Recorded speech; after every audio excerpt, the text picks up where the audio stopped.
this beautiful day is treating you well.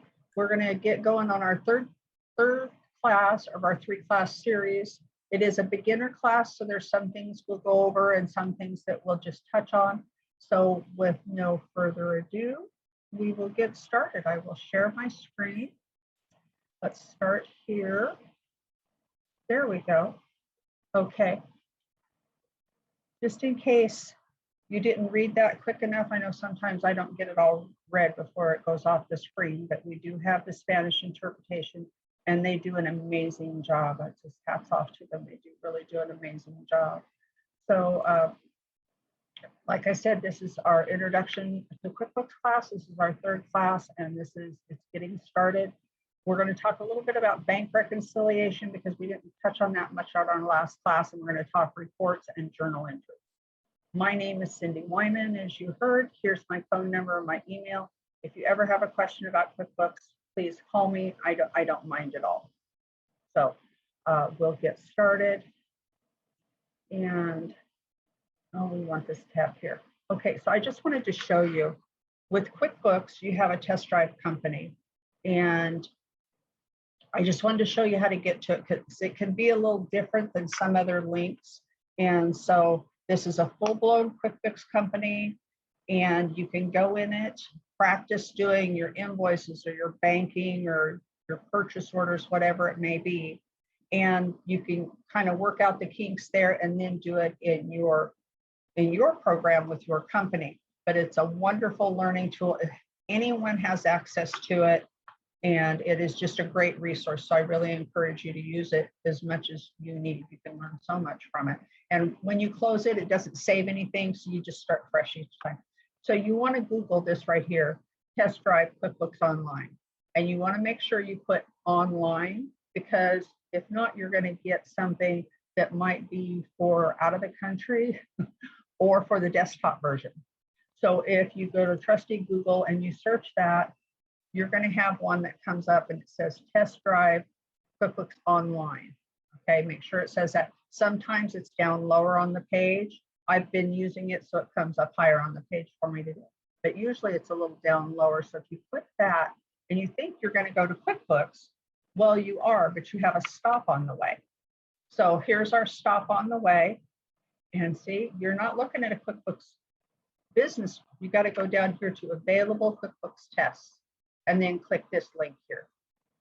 So it's a little different than just you have to tell them you're not a robot, although you could probably train a robot to do that. And then we continue. And it thinks and it thinks. And there we go. Look at that. You see it says sample company up here, and it's Craig's Design and Landscaping. It has your banking transactions in it. It has invoices in it. It has accounts payable in it. I don't think it has payroll, but it has everything, and you can just jump right in and practice those things that you're trying to learn, the things that are specific to your company, because QuickBooks is a very, very good program. There's probably a whole lot of it you'll never need. So if you're a large corporation, then we want to get into the advanced version of QuickBooks and get into some of those things. But mostly we're going to talk about things that are for small businesses today. So just an overview, the new button up here in the left-hand corner, that's going to be your best friend, makes things real easy. The other thing is the gear button. Now, when you're on your main page, your gear button is going to be geared toward the setup of your QuickBooks. But when we get into other parts of the program, whenever you see a gear image like this icon, then it will be settings for whatever specific page you're on. So those are just a couple of things that this new button make your life easy. If you're like me and you'd like a bigger screen, you can do that. So let's get started. I wanted to start a little bit with banking today and reconciliation. A lot of people get tripped up on the reconciliation. Of course, you want to connect all your banks as much as you can, your banks, checking, and your credit cards. That way the transactions come in and then you tell QuickBooks where you want them to go. So once you've done that, and from here, you can go straight to the bank register, okay? And we don't need the basics, so we'll turn that off. And right here, you pick which account you want to look at. You have your bank accounts, and then if you go down just a little bit, you'll have your credit card accounts.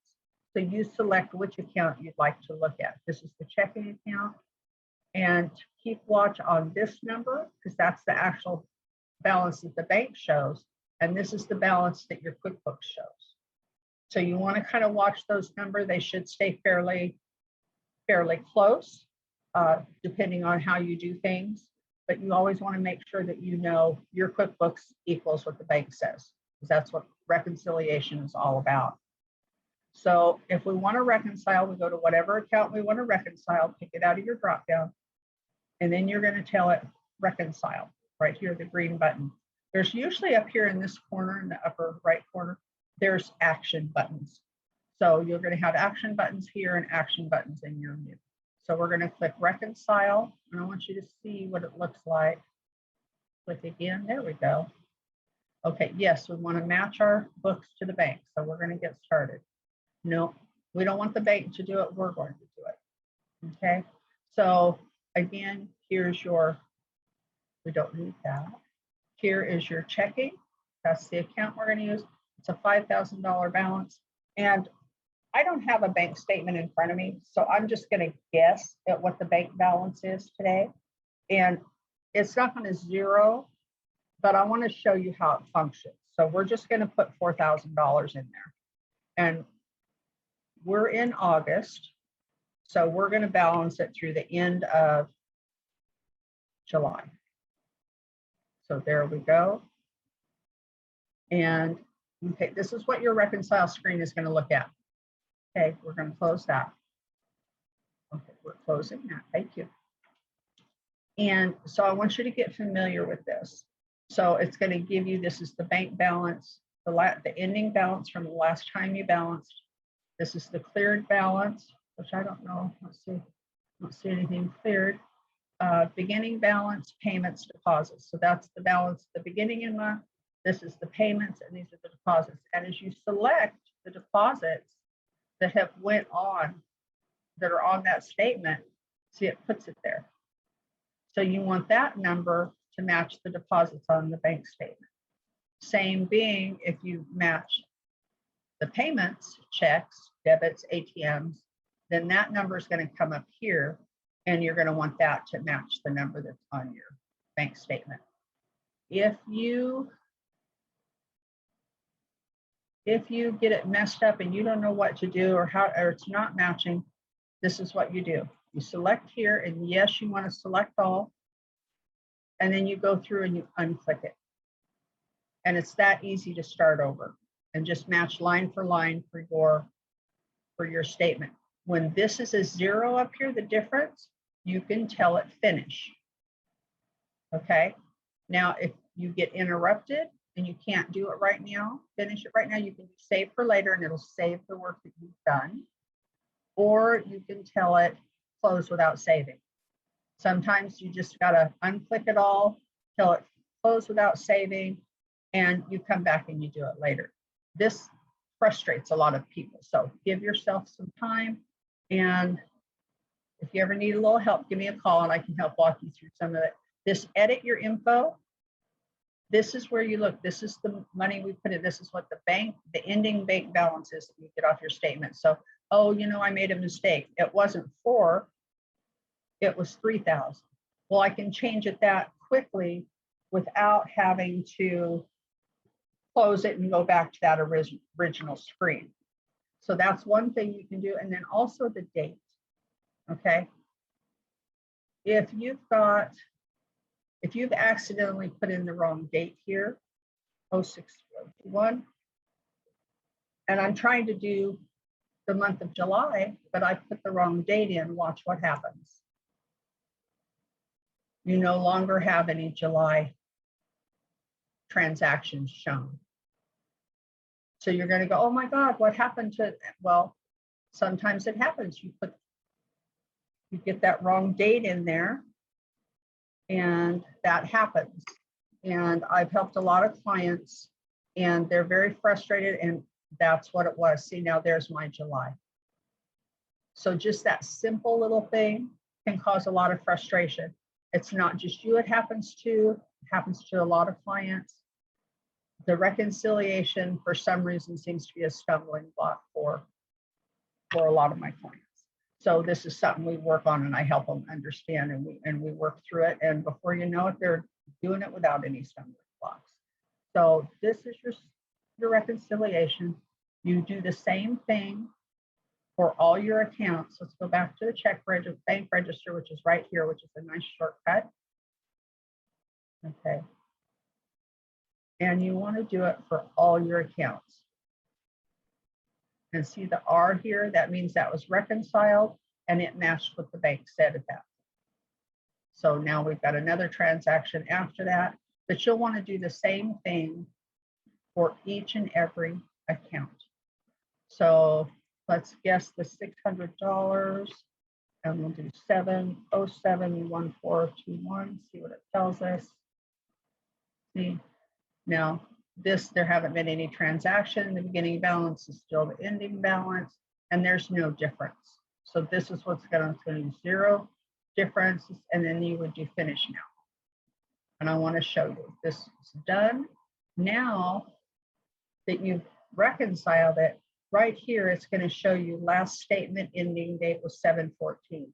Well, that'll tell you the last time you know your account was the same as the bank. So you know that. So it works out really well. If we go back to banking, we process all this, go back to our bank register, I think. Okay, not in this version. So let's go to our savings. See, now it shows right here on the bank register for the savings that we just reconciled. It tells us we know as of 7/14, this was accurate. That this $600 was accurate. We know that. So that's just a nice thing to have. So when these numbers are way off, well, you know, as of that date, it was okay. So you've got to check things after that date. So that's what I wanted to touch with on the banking.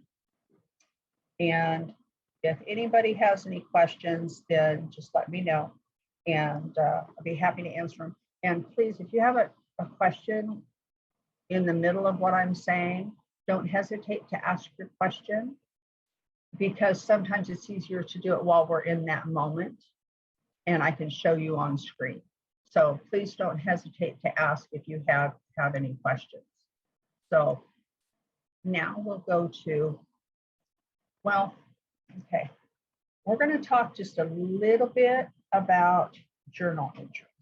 Journal entries are not a beginning QuickBooks subject or task. Journal entries are generally at the end of the year, your accountant will tell you that you had your assets, you had your depreciation, they had your owner's equity. They have all those types of things that you're not going to use on a daily, weekly, monthly basis. They're things you're going to do once a year, and it's things that your accountant is going to ask you to do. So you want to be real careful with journal entries. Now you can just undo them and delete them and you're all good, but you have to really know what you want to accomplish and what the accounts are that you're going to be using. So if we go to accounting and chart of accounts, yes, I want to see it. This is all your, here it's called, they get a little funny with the wording. Here it's called chart of accounts. When you're writing a check, it's called a category. So they kind of interchange those two words, which I'm not really sure I understand why. Why they do that, but I just want you to be aware of that. So there was a question, so hold on, let me write that down. Just be aware, but what you're going to do is with a journal entry, you're going to take something out of this account and put it into this account or what have you. You're going to make sure your inventory assets are listed correctly. You're going to have depreciation on your truck, which comes from the value goes to the truck. And it really gets very involved. So it's really not something that is beginner level, but I will show you. If you go up here to your handy dandy new, which I'm telling you is your new best friend, go down here to other, and it's journal entry. And see, this isn't even listed in one of your everyday activities. It's in your journal entry. It's in over here in the other. So we click that, and there it is. Simple as that. Your date.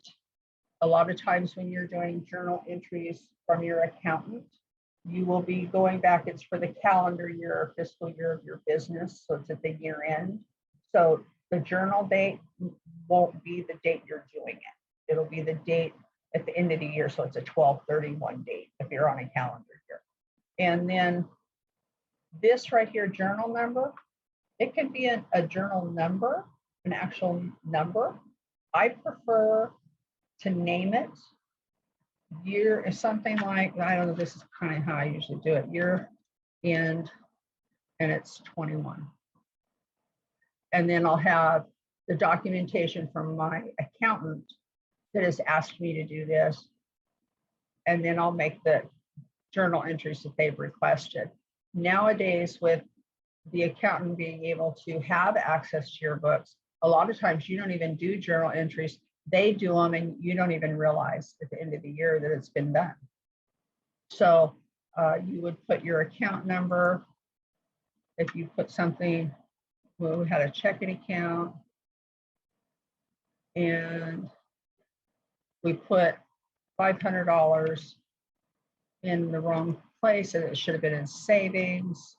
So we're going to put that here and see it's one's a debit, one's a credit. You can put a description if you want. It has something to do with a customer. You can put a name here and it'll associate that. There's always the memo, which I really try to impress upon everybody. If you have any notes or anything that you want as a reminder of what or why this is, the memo is the place to do it because the memo will show on your reports. A lot of these other things, the description, you would think would be right there. Well, a lot of times it's not, but the memo you can always get. So if you have a note about why you did this, then you want to put it here because trust me, you know what it is today. Next week, next month, next year, you may not remember why you did that. So just go from my own experience that you wish you would have used the memo a little more and go ahead and use it right from the get-go. That's really all I was going to go over with the journal entries because really they are more advanced. So we're going to leave that set for a minute. And we have a question. Yes, I want to leave without saving. So let's see what our test drive has as far as payroll goes, because there's a question, was there a QuickBooks test for payroll? So yes, there is. Here's the payroll right here. Payroll, again, is not necessarily a beginner function, but we can talk about, they show 2 employees. You would, of course, start with your add an employee. Well, you'd have to start with your setup payroll first. I think they've already done that, but it's simple. You can walk through it as long as you know your EDD rates, Employment Development Department, your rates for your training tax and your UI unemployment insurance. So if you know those rates, then that's the main thing. You know, the rest of it's just kind of yes, no, and add names and addresses, that kind of thing. But you can to add your employee. Oh, need to pay employees, not right now. So it's simple. It's just as long as you follow what it says, you're going to be okay. You want to make sure and your employee ID numbers are accurate if you use them.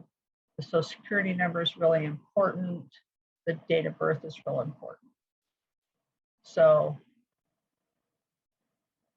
we can do something like that. And it has to have a Social Security number. So we'll do that. And female. So we can do save. See, now I'm an employee. Okay.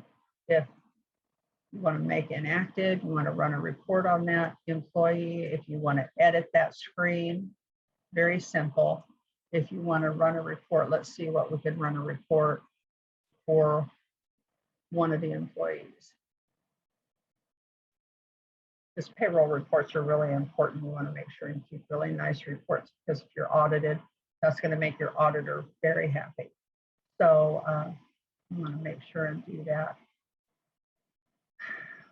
And activities, he didn't have any. Maybe if we change the date, we might come across something. Let's do this year and run report.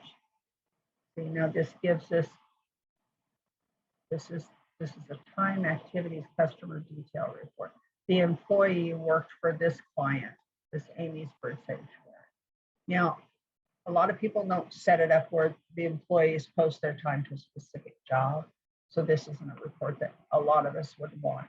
But if you go back, I'm going to go back to reports list. We want to go back to payroll as well. Oh, if you want to, your contractors for your 1099s, they're not employees, but they do get a 1099 from you, and that's for people that you pay that are not employees, they're contractors. So you can do that here as well. And your workman's comp. It's really nice to be able to keep track of your workman's comp and know what that additional cost is for that employee. So there's a basic on your payroll. I hope that answers the question. There is a test drive for it. So it's right here. If we want to pay employees, we have to let it think a minute and see what it gives us. Not going real fast this morning.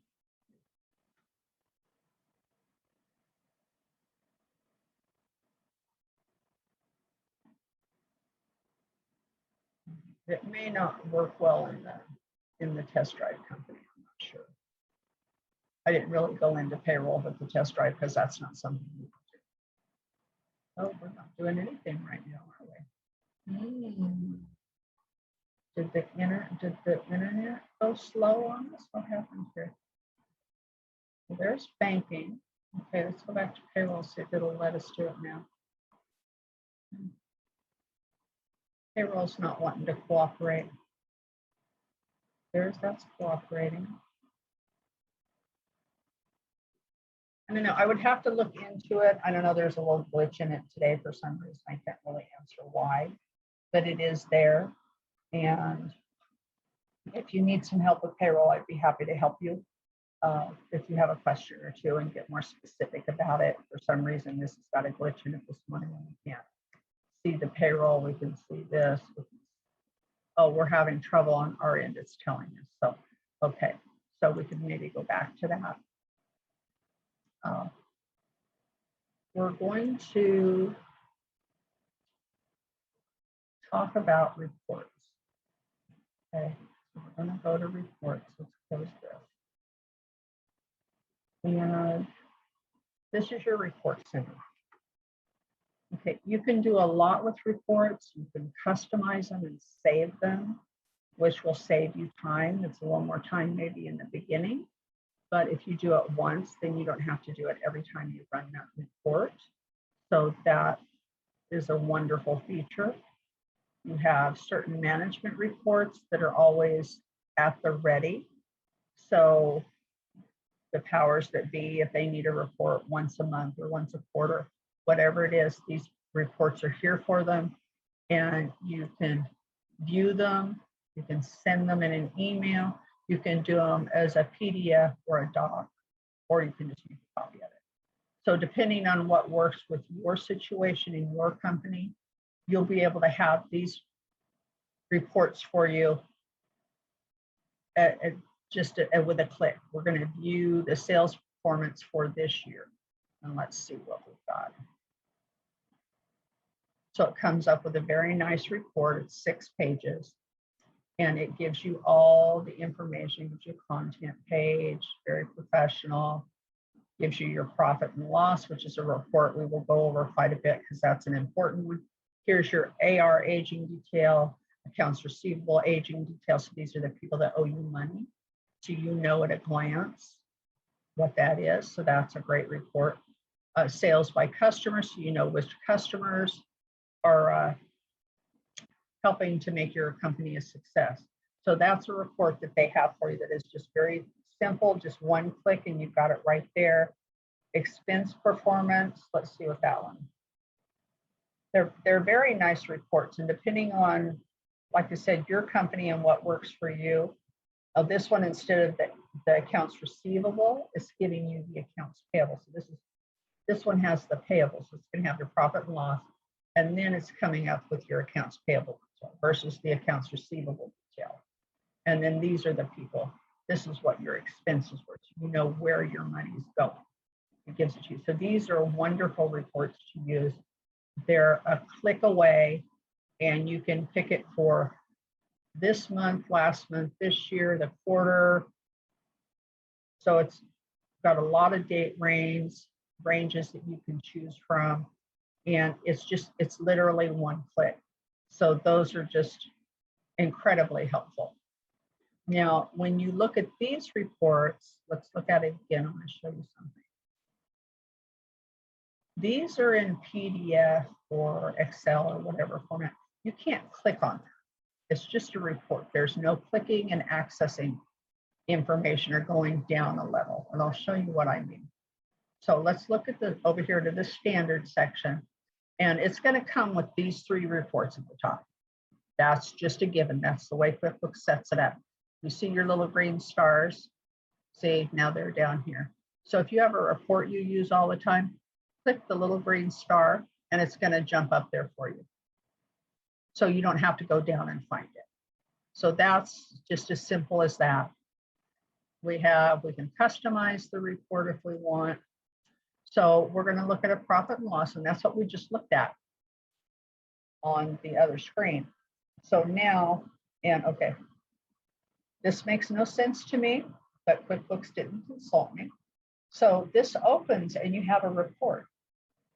Well, what if you don't want to see January through August 11th? What do? Well, for some reason, it does not give you this top section. It always opens like that. So you have to scroll up to see this part of the screen. So it makes no sense to me, but like I said, they didn't consult me.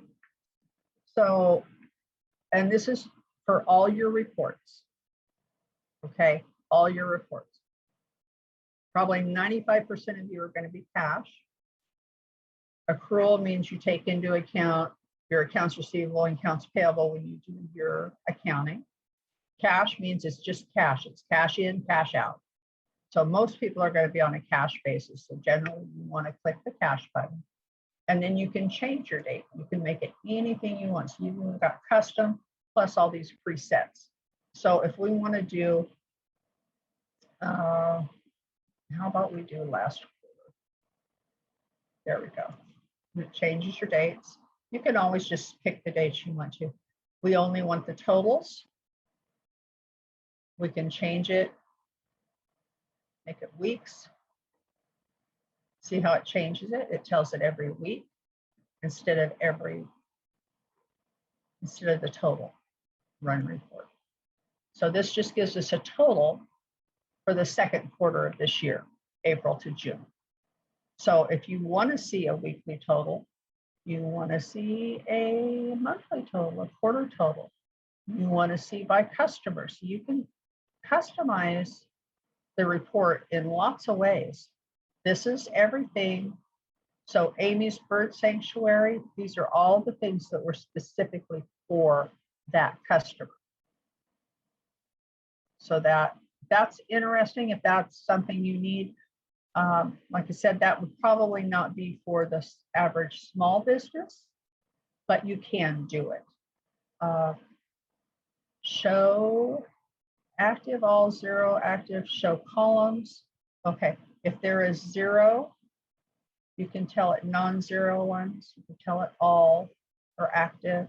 So you can adjust that if you'd like.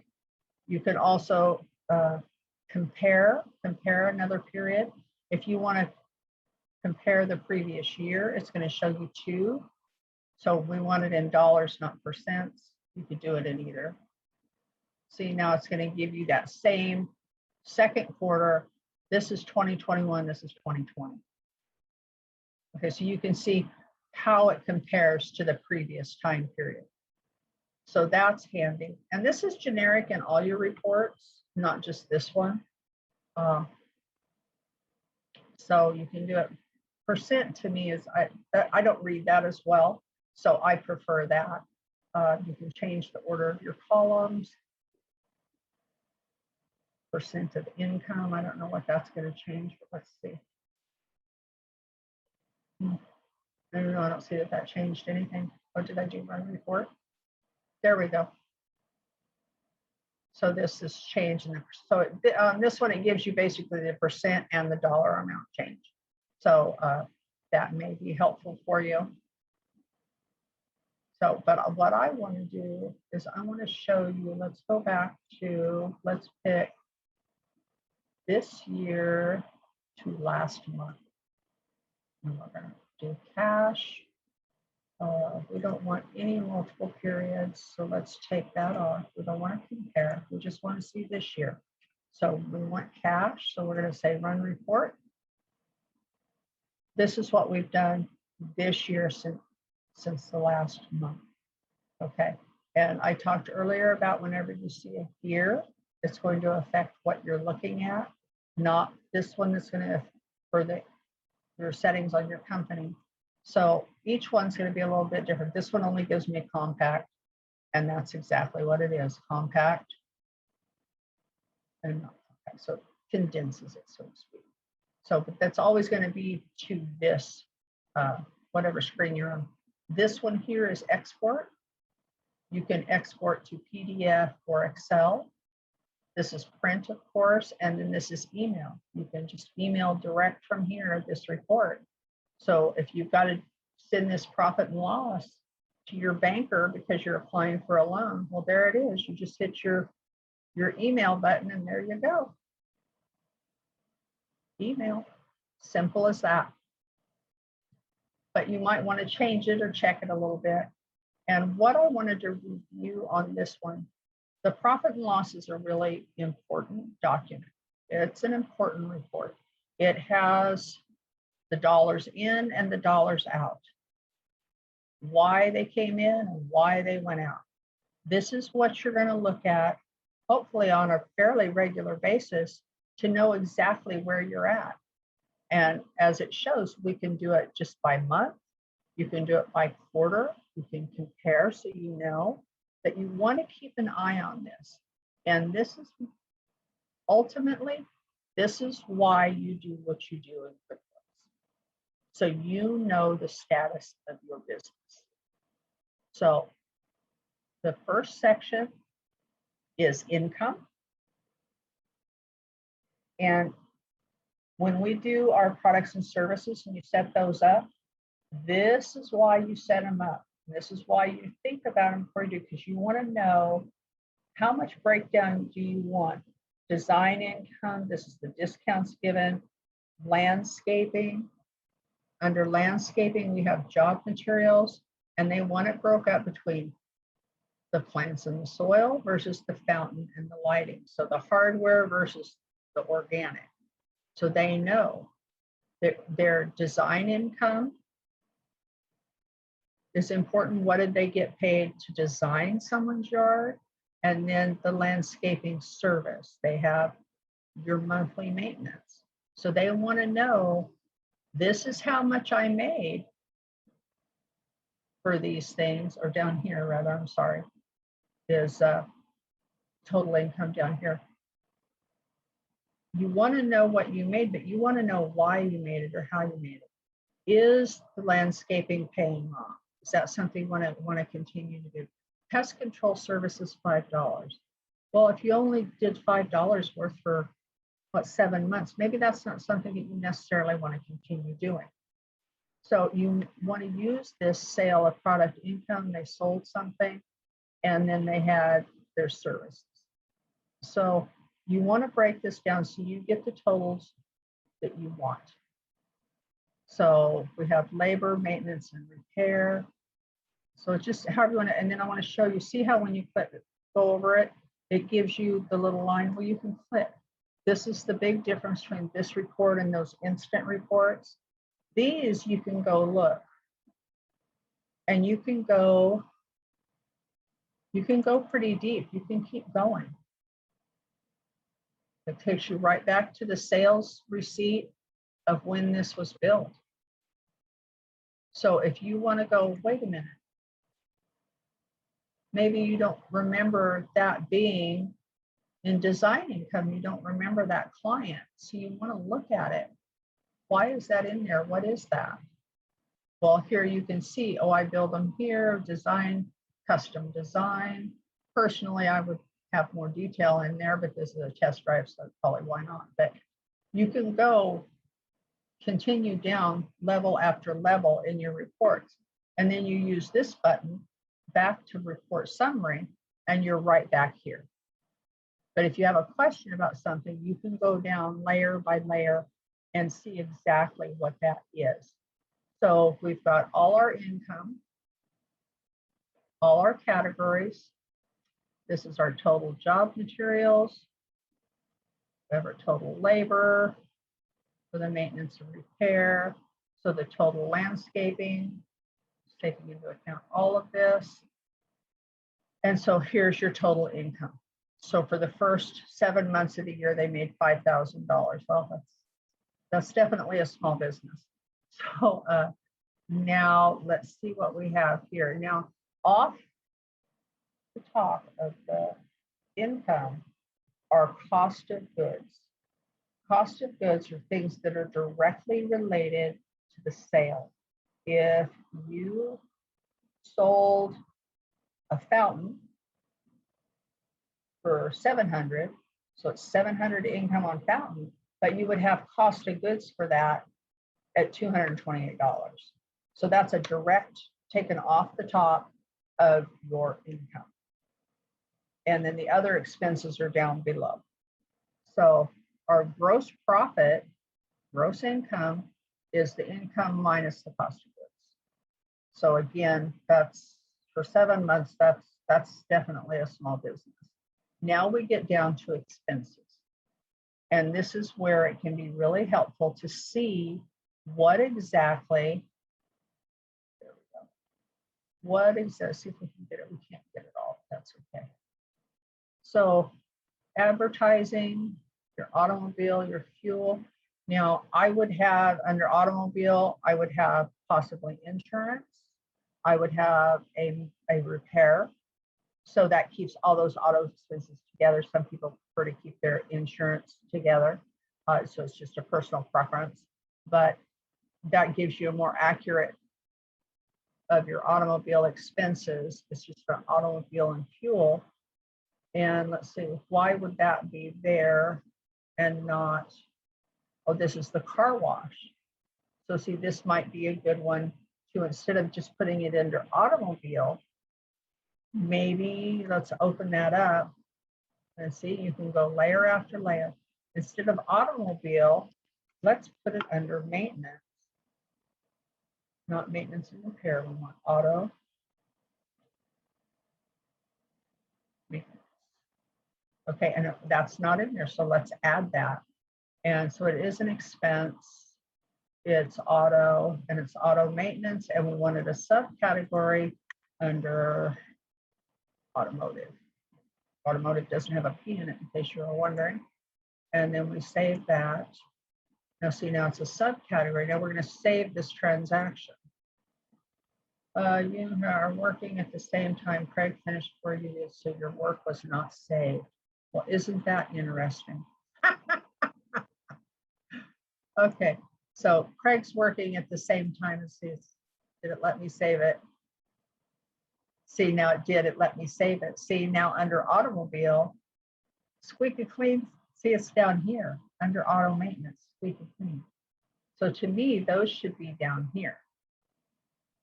So if we go back up here, how it hides this section. Go back up here and go back. See, now we have automobile, we have auto maintenance and fuel. So see, I would go back to here and I would change each one of these. And it's this simple to do. Automobile maintenance. Say this is going to give us the little thing again. Oh, it didn't that time. See, it's moving each one of them. And I'll show you why I want to do this and take this couple of minutes here to do this. We'll change all of them. Oh, it's going to do that again. Okay. It's funny how it'll do it on one and not the other. Okay. There, it moved it. Okay, let's see if it'll let us do one more. Okay. Here we go. Let's see. Is it going to let us? Ta-da!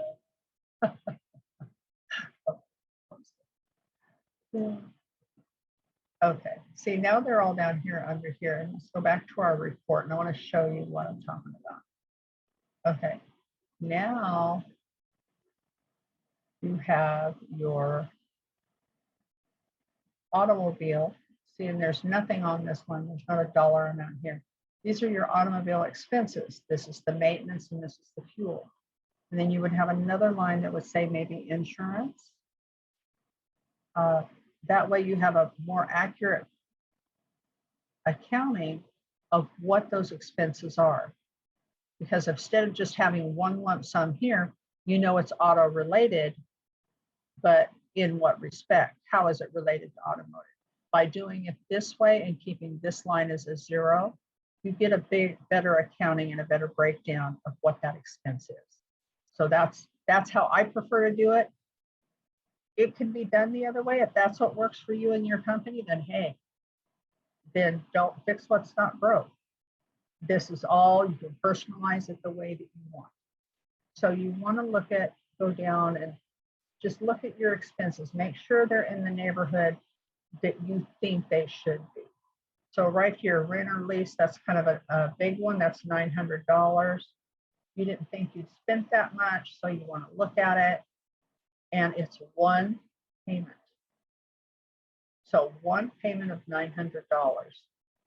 Haul properties. Oh, okay. Now I know, see the memo, it says building lease. So that's always there. I'm going to show you. So, okay, that's all right. So we can go back to our report. Back to our report. There we go. So you really want to review this and decide how you want this so you know what your company is doing. You make the changes and make the subcategories so that you can read the report and see the information that you want. So you want to watch this on a regular basis. This one, again, we can go back to select a period. Let's just do last month. Last month. And then we're going to select the previous year. So run report. Now, we don't have any numbers in this one, but it would give you a good idea if you're scrolling through and you're looking between this year and last year. If you see a big difference between the two, why is that? If you see a big dip in one of your income categories, is that something you need to address, or maybe a service that you need to do more or less of? So this is just a very important report. It shows you so much about your business. It's one that you really need to look at and to keep an eye on. So if we go back to, here we go, select a period. I don't want to here, so we'll do, there we go. So if we go back, here we go. Now this is the important part. Here's your total expenses. Okay. Then we have a category called other expenses. Other. The word other accountants don't like. So you want to watch and find out why is there money in a miscellaneous. They don't want money in a miscellaneous. They don't want it in other. They don't want it in uncategorized. So the more you can do, the cleaner your reports are going to be, the cleaner your finances are going to be seen. And you're going to pay less for you to do it than you have to pay your accountant to do it. If they have to click on this and find out what it is, they're going to charge you. And their hourly rate can go up. They're well worth it. They're important. So it's important that we use them, but we also don't want to pay them for things that we don't need to pay them for. So under miscellaneous, we have an insurance company. Well, insurance isn't a miscellaneous thing, it's insurance. So let's see, let's type in insurance and see if we, there we go. Now, under insurance, we have, let's see what we have under insurance. So not getting the other expenses. Oh, expenses, here we go. Insurance. Okay, the only thing we have under insurance is workers' comp. Well, we know they have automobiles, so I'm saying this is the automobile insurance. So what we're going to do is we're going to do auto insurance. Oh, that's not right. Let's take that out. We're going to do auto. Okay, we're just going to do add new because it's not cooperating. It's an expense. It is an insurance. And we're going to put auto insurance. And it's a subcategory of auto. So now we've changed that. We're going to save and close it. Yes, we want to save it. Now we're back at our report. See, now it's off of there. So now let's go back. See, now our other miscellaneous now is, ooh, that's an ugly number, $666. But if we go back up here to our automobile, there's our auto insurance. So now we have a total automobile of $2,300, but now we know exactly what those things, why it's that high. So if we go back, still got that 600 in miscellaneous. Let's look and see what that is. Tim Philip Masonry. Let's see if we got any more information. No, there's, oh, it says opening balance. So Tim Philip Masonry, I'm going to say that is contract service, pest control service. No, so they don't have contractor in there. Let's see if they have professional services. Legal and professional services, we don't really want it there. We're going to go ahead and do, what about sublet? Do they have that in the sublet labor? Nope. Okay, so we're going to put it under contract labor. And we're going to add that. It's an expense. It is cost of labor. And we're going to put contract labor. It's not a set, so we're going to save that. So now we know, and he should be set up to receive a 1099. So we're going to save that. Yes, we want to save it. And he disappears. Now if we go back to our report, now under net operating expenses, net operating, we have no other. Now that's a nice, clean profit and loss. You've checked all your income, you've reviewed your expenses, you've made adjustments to your categories, accounts, whichever you want to call it. And unfortunately, they lost $1,700. So it's even more important for them to look at their numbers and what they can do to improve them. You know, a lot of small business, it takes a while to get going. So unfortunately, that's a reality. But this is the one report that you really want to look at.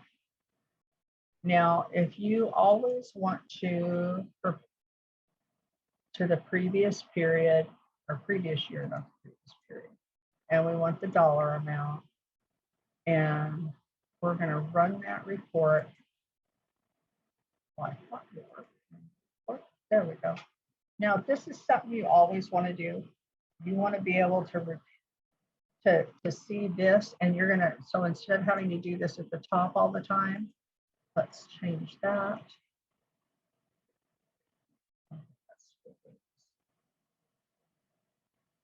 Now see, now this is, it's gonna compare month to month. So this is a nice one. Compare month to month. So you can save this report, customize. And it's always going to be last month. It's going to do that. It's going to be on a cash basis, except zero amounts. So you want to see everything. And you want to see totals only, active rows. You have filters. You have the header. You can change all these things. You can change it. You can make it say monthly profit and loss. And we'll do, okay. So if you want to save this, I don't know how much you guys heard, but you go in, you customize, you run your report, you've got it exactly the way you want it, and then you save it. I think this is where it glitched on us. It's the save button. So in a perfect world, this will now be saved, and we'll go back and see if it is. Custom reports. Oh, it didn't save it for us. In a perfect world, it would be saved right here. So let's try just a quick customization and see if we can get it to do that so that you guys see what I'm talking about. So customization, filter, oh, header, here we go. We want it to be monthly profit and loss. Let's see. We'll run the report there. So it says monthly profit and loss. And now if we go up here and save, will it let us save? Do we want to add it to a group? No. We can share it with a specific person or with the community. Community reports are reports that anybody on QuickBooks can use your format, your customization. They won't see your numbers, but they'll be able to use your format, so, or your template, so to speak. So let's save that custom. Oh, here we go. Look at there. Is it actually working like it's supposed to? Let's go back to reports. And right here we have custom, and right there it is. Your monthly profit and loss. So now instead of having to go and change everything, you can go to your custom reports and just click on it. You still have your information up here, so we must not have saved that when we changed it, but you can adjust it. So let's see. Let's do, again, let's do last month. Cash and run. There we go. It's got the name. Let's save it again. Save. We want to save it the same name. We want to make those changes. So now we've saved. Let's go back to our report list. And here's our list. There's our standard reports. Here's our custom reports. Now, if we open this, see now it's got there. Now it's got everything that we changed. It saved it for last month. It saved it as cash, and it gave it the name that you wanted it.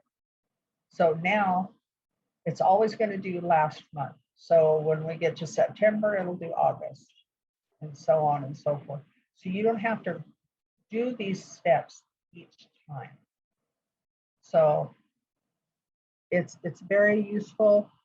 Customize it once and it'll save you time later on.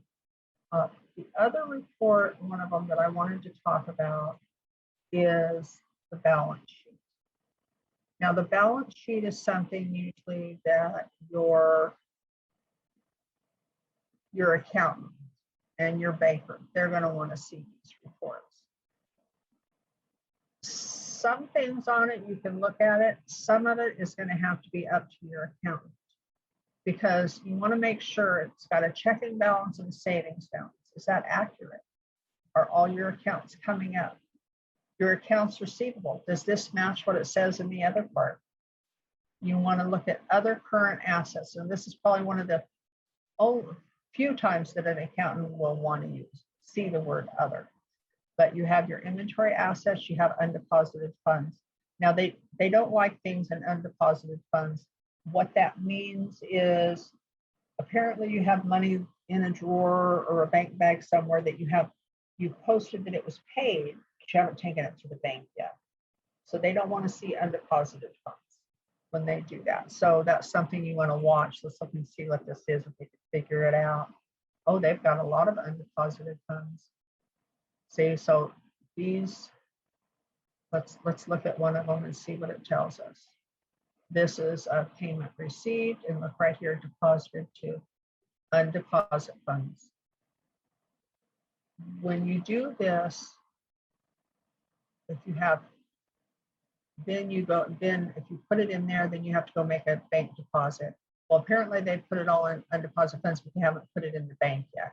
So you want to be careful with doing that, and you'll want to see exactly what to do to clear up this, because the accountant's not going to like this, and the IRS is definitely not going to like it.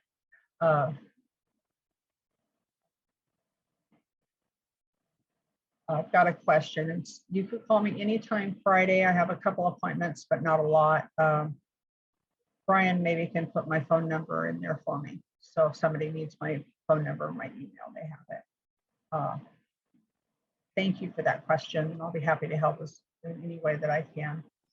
So you want to be careful with this, and you want to go back to, so if you have something in undeposited funds, you want to make sure you know what it is and why it's there. And you've got to be careful because it'll think you have undeposited funds, so it thinks you're holding money in your hand, but yet you put the deposit is in the bank, but you listed it as sales or whatever type of income. So basically you're going to show that income twice if you're not careful. So you've got to be careful with that. So let's see, your fixed assets, you have a truck. If you had another vehicle and it didn't show, you'd want to know why. Your liabilities, that's your accounts payable and your credit cards. So you want to make sure, just like with the bank balances up here, you want to make sure your credit card balances are accurate. You have your long-term liabilities. So you want to look at those down here, notes payable. I like to put, instead of just notes payable, I want to know what it is. Let's see, split. Oh, okay. This is the journal entry they use to do the opening balance. So see, it's not too often you use those. I would want to know what that is, because it just says notes payable. Well, who's it to? What's it for? So I would want more information on that. So that would make reading this report a little easier if it said notes payable, Wells Fargo Bank. And then I usually put like the last four of the account number. That way, as you go on and you have different notes payable or different accounts or whatever, then you know specifically what it is. So I would want more information there. Loan payable to who? I would want to know that. State Board of Equalization, that's the sales tax you're collecting that you haven't paid yet, but you've collected it. So that's a liability that will be paid. Now, as far as these numbers go, opening balance, equity, retained earnings, I have to say I know nothing. The opening balance, it's usually a number you get from your accountant. And of course, if you're new, it starts at 0. How those numbers happen, what they are, that is an accountant's job. So I can't even pretend to know what to do with those. The only time I do anything with them are if I have a request from an accountant to make those changes. So, but on the balance sheet, you want to make sure your checking accounts are correct, your receivables are correct, your inventory, if you have that, and you want to do a physical inventory count at least once a year. Figure out this undeposited funds, get that cleared up, because that needs to be a 0, or you actually know you have that much money in your hand. Your assets are correct, that your liabilities, your credit card. So if all of a sudden this number is real big, you want to know why. So you'll want to watch that and just make sure that it's what it needs to be. If you want to, same thing, if you want to customize it, you can do the same thing. Here it's exact same thing. You customize it and you save it. Are there any particular reports that somebody would like to see or to know what they are, or want to know if there's a type of report available that you guys want to look at? Because there is an awful lot to choose from. So again, you can do your favorites with your stars, so they'll be at the top. And an audit log, that's going to show you a list of everything that's been done, every transaction that's been done. Balance sheet comparison, that's when we're just looking at our balance sheets. So this is your business overview. It's got your profit and losses in here, your profit and loss there.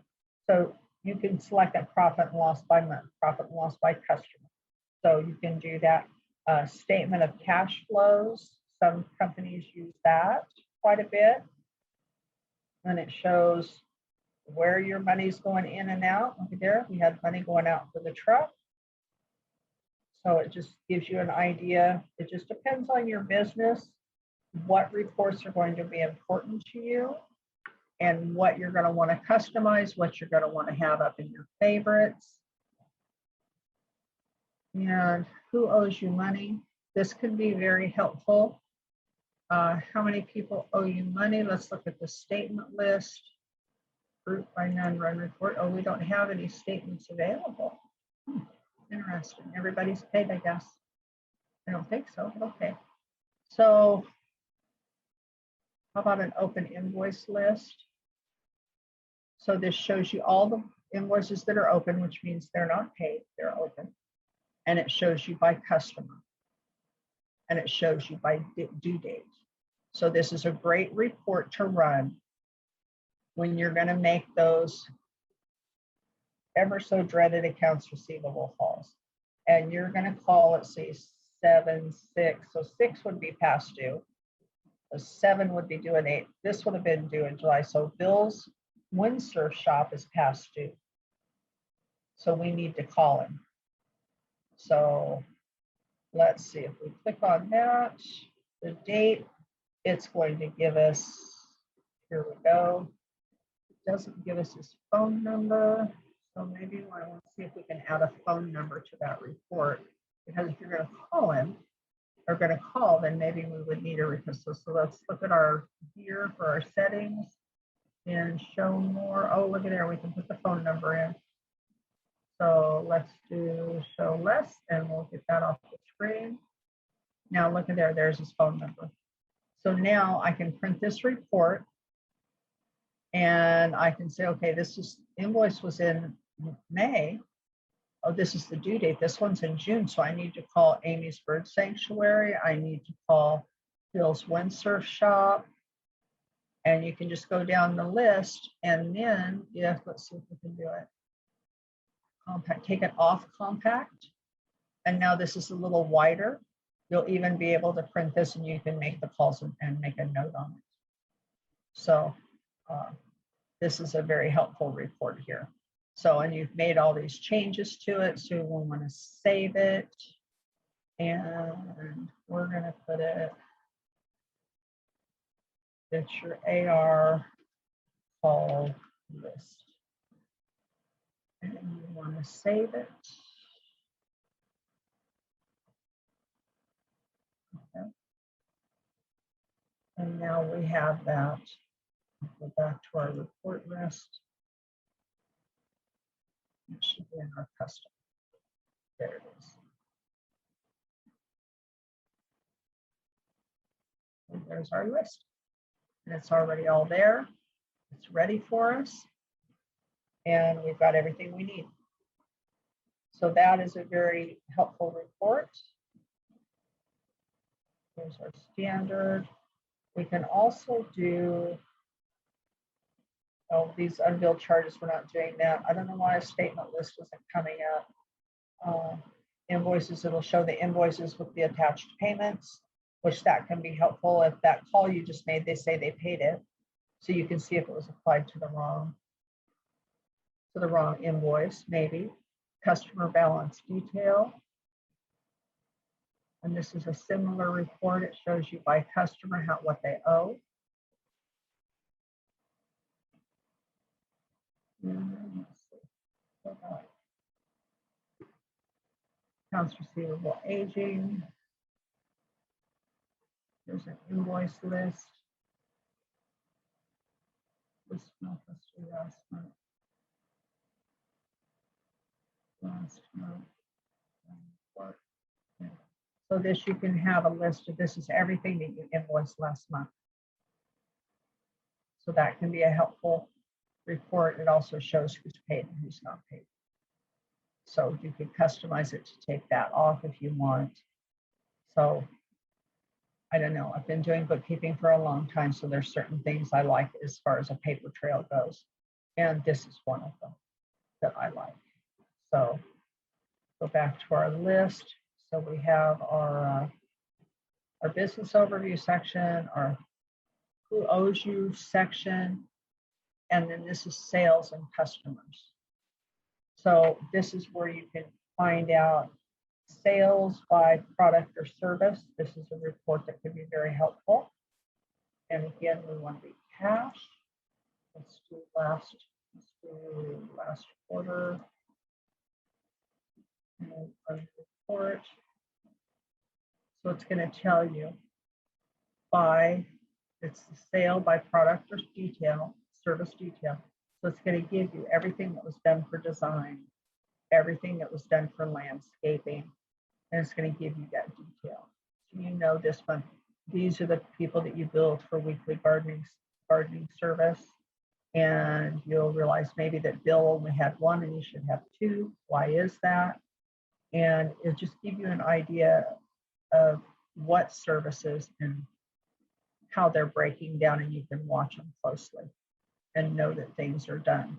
And again, you can customize it and save it. Use your gear to save it, show more. You can change all these different things. You can add them, you can take them out. Transaction number, customer date, memo. See, there's the memo description. You always want to use it. The sale price, amount, balance. We'll take that out. And let's see, there, I thought we should have a couple more. Open balance, balance tax name. You could add your created by, so you know which employee is doing what. And now it changes. So now it tells you who created it. And we took out the open balance because we didn't need it for this specific report. So this is a great way to track what your employees are doing, because it says right there who did it. So that's a great one. And then also in that section for your sales and your customers, transaction list by customer, transaction list by tag group. That's a little more advanced. We're not going to use that. So you can just, your inventory valuation detail. So beginning balance, there's a rock fountain and pump beginning balance. And it's going to tell you what you have in each category of your inventory. And there should be an inventory count.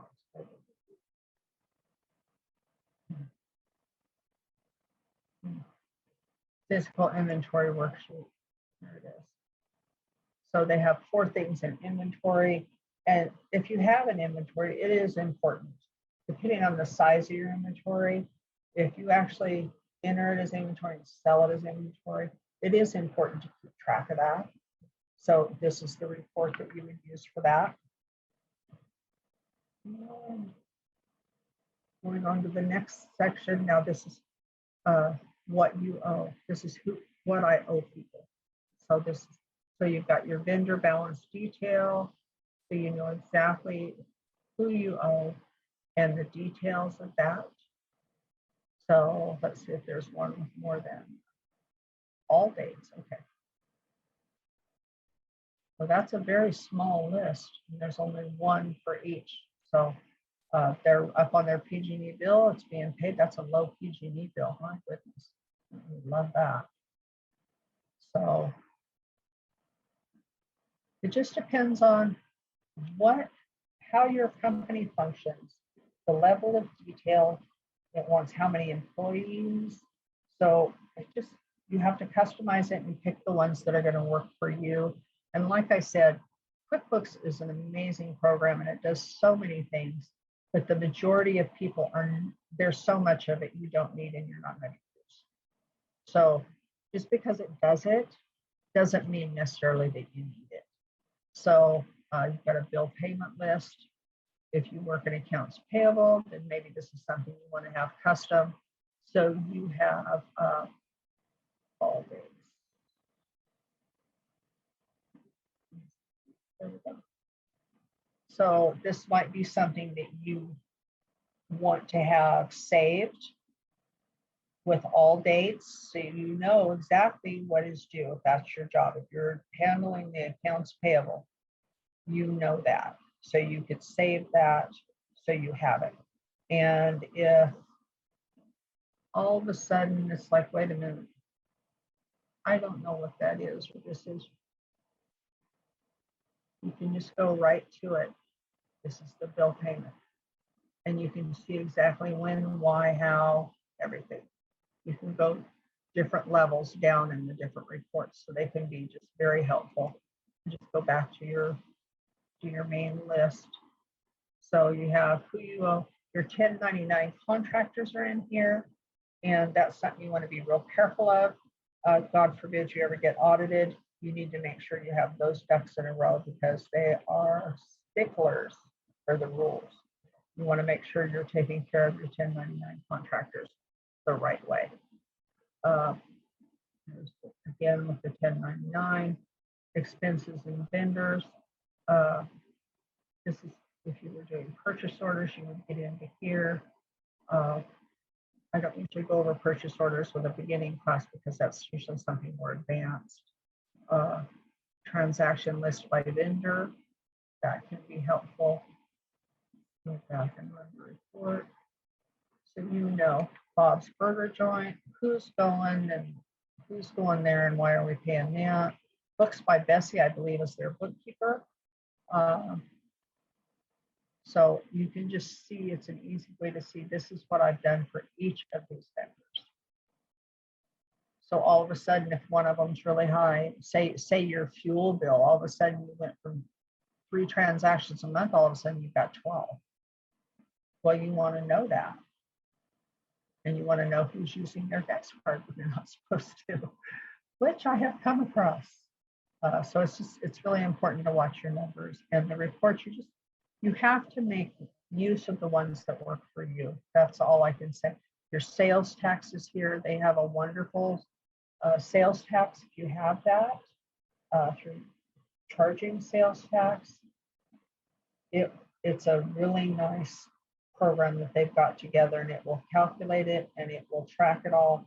You can print your reports, go online, pay your sales tax. It's a really nice system that they have for that. Here's your employees. There's going to be more reports that you can run out of the payroll section.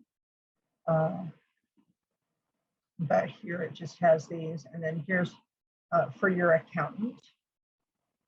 These are things he's going to want, possibly. He might want to see your balance sheet every so often. He wants your profit and loss comparison. He wants to see your transaction detailed by account. So these are the things that you can do, and then you can just email right to them if they don't have access. A lot of times nowadays, your accountant has access and they can look at these things. And here's all your other payroll reports. Oh my goodness, lots of payroll reports. And paycheck history. See if we can get in there. Not going to let us. I wonder why it won't let us go there. I wonder if that's why it's only one that's clear. Let's see. Oh, there we go. Employee details.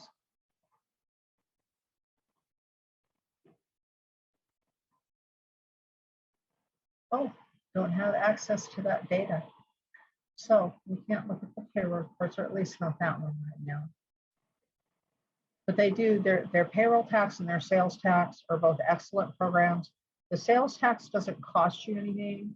The payroll is going to cost you, and they have different levels of service depending on what you want to do. If you're new and you don't know a lot about payroll, it can be very beneficial and save you a lot of headaches if you go ahead and pay a little bit for the service, because there are certain things you need to know with payroll that can make a difference later on. You want to make sure it's done right the first time. You don't have to go back and redo things. So you would just payroll billing summary. Let's see if it'll let us look at that one. Maybe. Oh, no, not that one either. Okay. So unfortunately, we can't see those in the test drive company. So the last section is the payroll.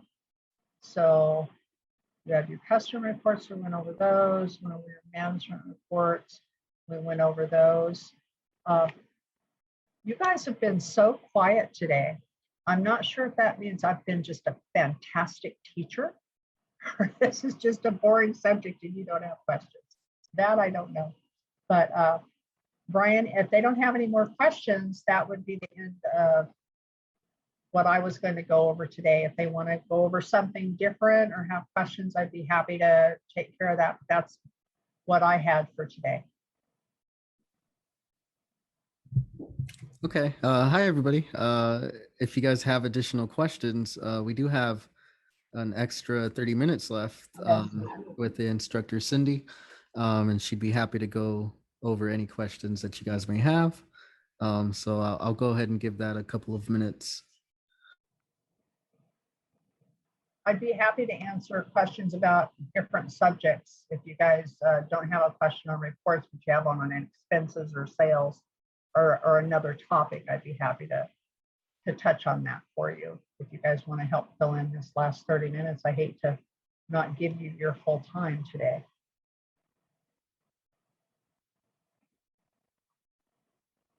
What causes double entries?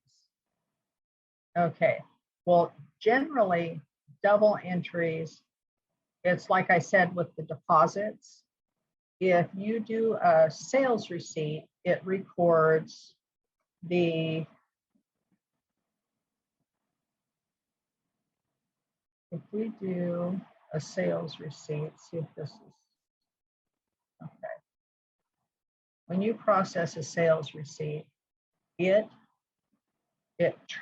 charges the service or the product, and it collects the money. So it's a two-sided transaction, okay? So if you've got here that this goes in undeposit funds, instead of choosing a checking account and it goes into your undeposit funds, then, so we're gonna save that, and then we go to our banking, and in the banking, we have deposits. We'll see if it matches, there it is. But if you have a deposit and it doesn't match, it might be because it was from the sales receipt and you put it in the undeposit funds, but this is in the bank. So you know you got it, so you tell it to add, and it adds it to your bank that yes, you received the money.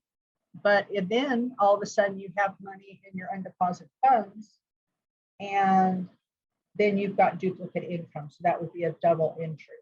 Another way I see double entries happening, which causes problems for people with their banking, is they will go to make a check, and they make a check and it goes to the checking account, and maybe they did it for the dollar amount. Let's see, let's just do something real quick. Who's in there? Let's see. We'll do Bob's Burger Joint, seems to be popular. And it's meals. And I would put here, it was with, what was Amy's Bird Sanctuary or something. Then I know that's why that meal was business. And I put down it was $42.11.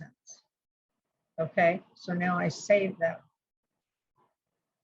Okay, so now when it comes to the bank, it's not $42.11. It's not going to match anything because it's going to come in at $42, whatever the cents is, and it's different.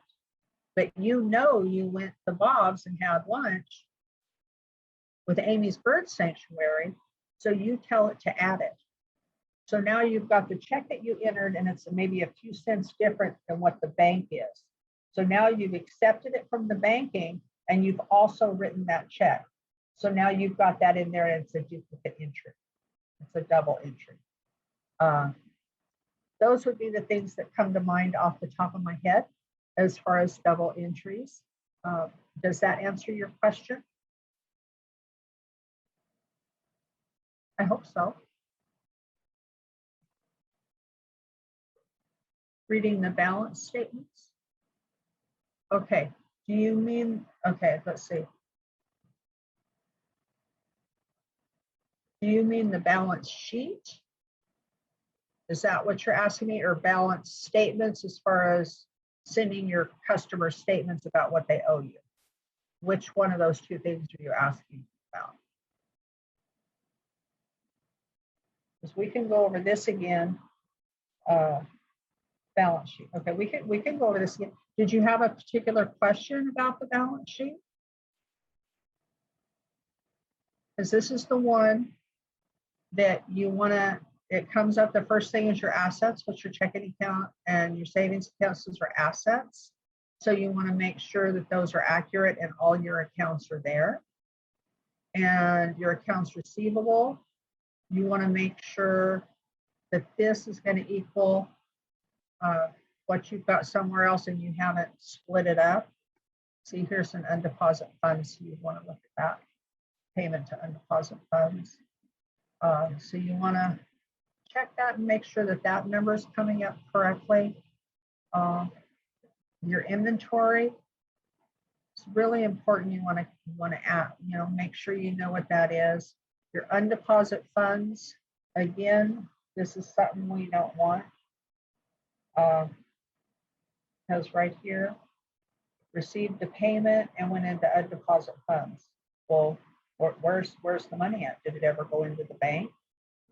So if you put it in undeposit funds, then what you have to do is you have to go over here to new and bank deposit, and you have to select it and make the deposit. Because you don't want it. This is where your undeposit funds are going to show. See the dollar amount? So those are the things. You have these two things to deposit, so you would select them, and then the deposit to the bank is this amount.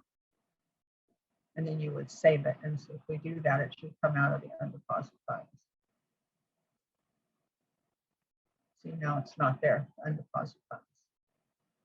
So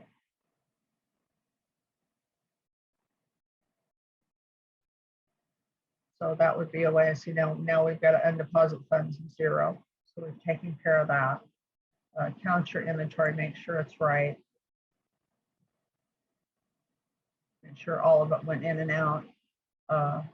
Inventory is a 2-transaction thing. You've got to put it in, and then you've got to take it out when you sell it. So you have to be careful how you put it in. Don't just put it as inventory. Make sure you put it in as the item, because otherwise then you end up double entries that way. Let's see. We've got, what else? We have our truck, which we know what that is. So that's good. So this is our total assets. That's what we have. And then we go into our liabilities, accounts payable. This is the people that you owe money to. So you want to make sure that that's accurate. You can run some of those other reports to get a better breakdown instead of just an exact in and out. Your liabilities, your credit cards are here, so you want to keep those. And like this one is a subcategory, so you want to do that. So it'll list the individual credit cards. And then Arizona Department of Revenue payable. I don't know what that would be. Maybe Arizona's sales tax, I'm guessing. And then your State Board of Equalization, this is someplace you can look and see this is what you're going to have to pay. The sales tax that you're collected that you're going to have to pay. This is your loan payable. And as I said earlier, I would want more of a description there. And then the same thing with the notes payable, I would want a better description there. And you can do that if you go to your chart of accounts. And what was it, notes payable? See, and you can just go over here and edit it. And this is notes payable, Wells Fargo. And then I would put number, and then it's 1, 2, 3, 4, whatever the last 4 digits of the account number. That way, there's never any question about what exactly that is. So if you save it, and then you go back to your reports, go back to the balance sheet. See, now it shows exactly what it is. I like to be able to glance at something and you know what it is. I don't want to have to stop and think, well, what was that notes payable for? I don't remember. I don't want to have to do that. So for me, it's all about, you can glance at it in that glance, you know exactly what you're looking at. Now see, now look, if you look at the one up here, loan payable, well, what is that? We don't know. And this way too, when you show your balance sheet to an accountant or to a business planner or to somebody maybe for funding, there's not any question about what anything is because you've got the detail in it. Being able to know what it is at a glance is very important. It's going to save you time and frustration. So that's what you would do with those. And as I said earlier, opening balance equity, retained earnings, those are above my pay grade. Those are accountant things. So I can't help you with that. That's going to be what the accountant gives you. But here it'll show it's got your total liabilities here. So it shows your total assets and your total liability. And see, they're the same. They're the same number. It's 23,394 and 23,394. And I do believe that's where some of this opening balance and retained earnings comes in. It makes those numbers balance, hence balance sheet. So that's what I can tell you about a balance sheet. So were there any more questions? Because we can talk about expenses. Okay, let's see here. Hi, Mary Gutierrez. Is it possible to take part 1, 2, and 3 of the series? I believe that Brian can forward you the links. So you can watch 1, 2, and 3, I believe, on YouTube. But that would be a question that Brian can ask for you. But I believe they're on YouTube to be watched, or he can possibly send you the link, one or the other. So that's how that would work. But yes, I believe you can watch them if you couldn't see it all or you missed it. If you can watch them later. So how do you update your inventory? Now, inventory,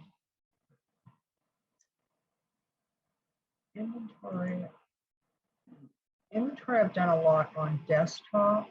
I haven't done a lot on, let's see, who are their vendors? Let's see who the vendors are for inventory.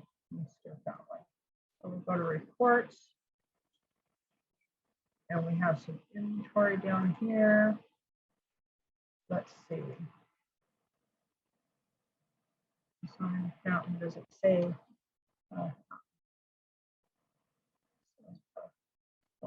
I was looking for the vendor, but it doesn't have a preferred vendor. So let's see. I haven't done a lot of inventory on the desktop, on the online. I've done a lot. Oh, I don't want to do that. I've done a lot of it on the desktop, but I haven't done much on the online. So let's see. It would be expensive. And it would be a new transaction. And it would be a bill, I do believe.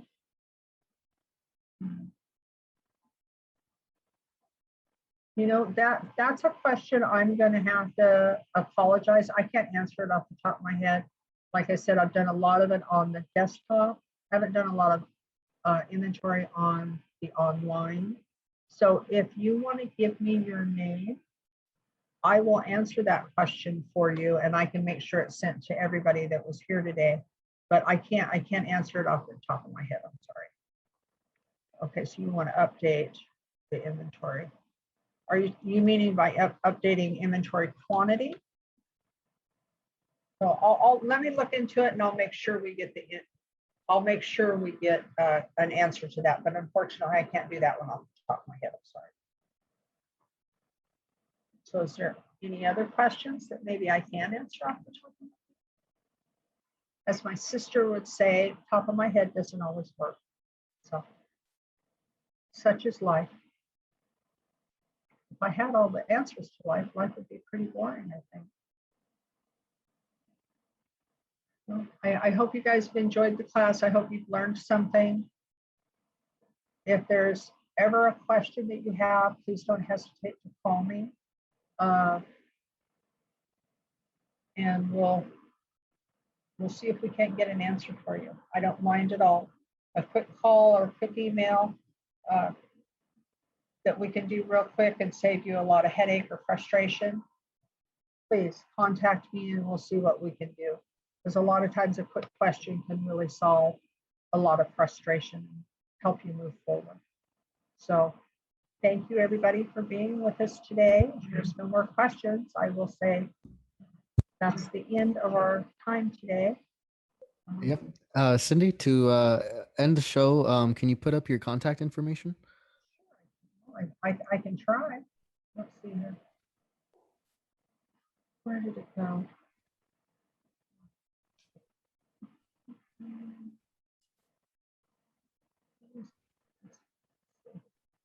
There we go. So I always like to say, time is one of our most precious gifts. Thank you for sharing some of your time with me. And this is my contact information. If you have any questions or anything I can help you with, phone, text, email, I'm available. Friday is a good day. So give me a call and let's talk about those headaches and see if we can't iron them out a little bit. Thank you everyone for being here today.